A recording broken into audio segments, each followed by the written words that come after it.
당신은 스스로를 전기 많은 사람이라고 생각합니다. 한번 시작한 인연은 끝까지 책임지는 의리 있는 사람이라고 믿죠.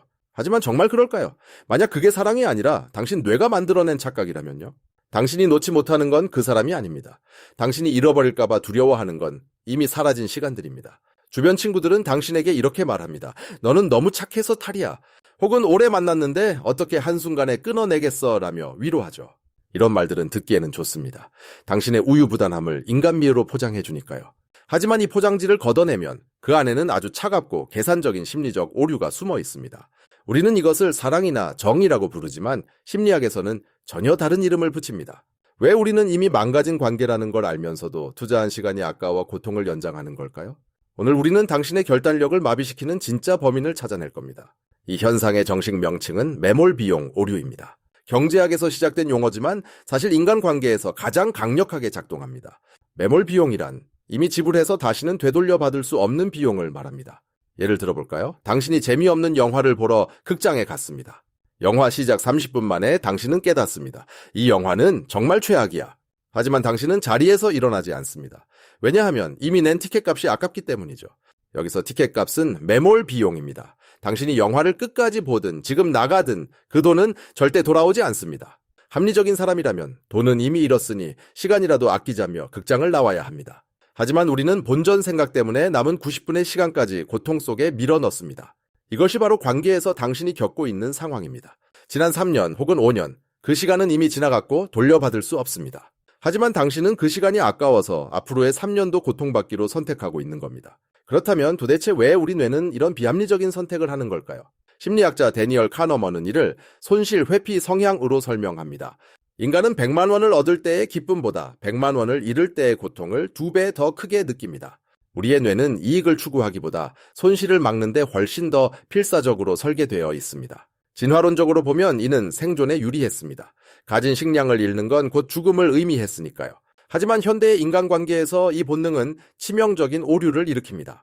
헤어짐을 생각할 때 뇌는 새로운 행복을 기대하는 게 아니라 투자한 시간의 상실을 먼저 계산합니다.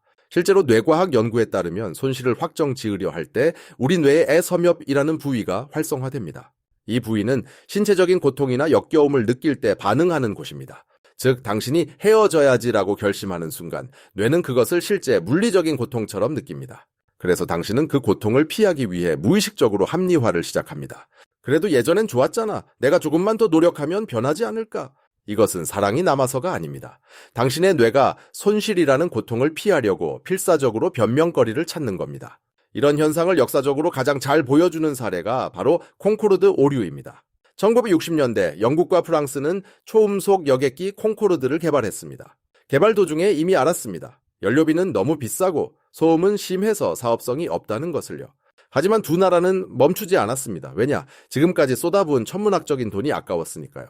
결국 콩코르드는 운행할수록 적자만 보다가 역사 속으로 사라졌습니다. 당신의 연애가 바로 이 콩코르드 비행기일 수 있습니다. 행복하지 않다는 걸 압니다. 미래가 없다는 것도 어렴풋이 느낍니다.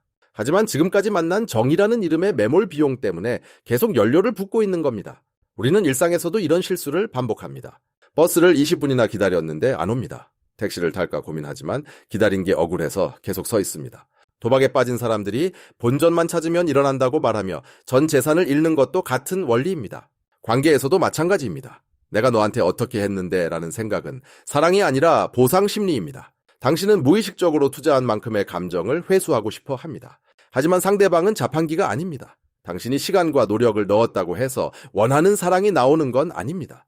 이 사실을 인정하는 것이 매몰 비용의 함정에서 빠져나오는 첫걸음입니다. 심리학에서는 우리 안에 두 가지 자아가 있다고 말합니다. 하나는 현재의 고통을 느끼는 경험 자아이고 다른 하나는 과거를 돌아보는 기억 자아입니다. 당신의 경험 자아는 지금 이 순간 매일의 싸움과 무관심 때문에 괴로워하고 있습니다. 반면 기억 자아는 좋았던 과거의 하이라이트 영상만 반복 재생하며 당신을 붙잡습니다. 매몰 비용 오류는 기억 자아가 경험 자아의 비명소리를 무시하게 만듭니다. 당신은 스스로에게 물어야 합니다. 과거의 투자를 잊는다면 나는 지금 이 사람을 다시 선택할까? 만약 오늘 처음 만난 사이라면 지금의 이 대우를 받으면서도 내일 다시 만날 건가요? 대답이 아니오라면 당신을 붙잡고 있는 건 사랑이 아닙니다. 그저 아까움일 뿐입니다. 물론 손실을 확정짓는 것은 아픕니다. 뇌는 그것을 실패라고 인식하니까요. 하지만 진정한 실패는 손실을 멈추지 못하고 더 큰 손실로 걸어 들어가는 것입니다. 주식시장에는 이런 격언이 있습니다. 손절매는 빠를수록 좋다.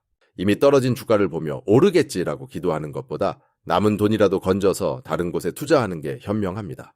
당신의 인생이라는 자본도 마찬가지입니다. 시간과 감정은 한정되어 있습니다. 이미 끝난 관계에 당신의 소중한 자산을 계속 쏟아붓지 마세요. 매몰 비용을 포기하는 건 과거를 부정하는 게 아닙니다. 그것은 미래의 당신에게 기회라는 선물을 주는 행위입니다. 지금 이 순간의 고통은 손실이 아니라 더 나은 삶을 위한 수업료라고 생각하세요. 비싼 수업료를 냈으니 이제 그 교실에서 나와야 할 때입니다. 당신이 놓지 못하는 그 손을 놓아야 새로운 손을 잡을 수 있습니다. 기억하세요. 당신이 보낸 시간은 사라진 게 아니라 당신이라는 사람 안의 경험으로 쌓였습니다. 그 경험을 가지고 이제는 손실이 아닌 성장을 선택할 차례입니다. 정이 많아서 못 헤어지는 게 아닙니다. 당신은 그저 뇌의 오류에 잠시 속았을 뿐입니다. 이제 그 오류를 수정하고 당신의 행복을 위한 진짜 투자를 시작하세요. 당신의 다음 선택은 과거의 빚을 갚는 것이 아니라 미래의 빛을 쫓는 것이어야 합니다.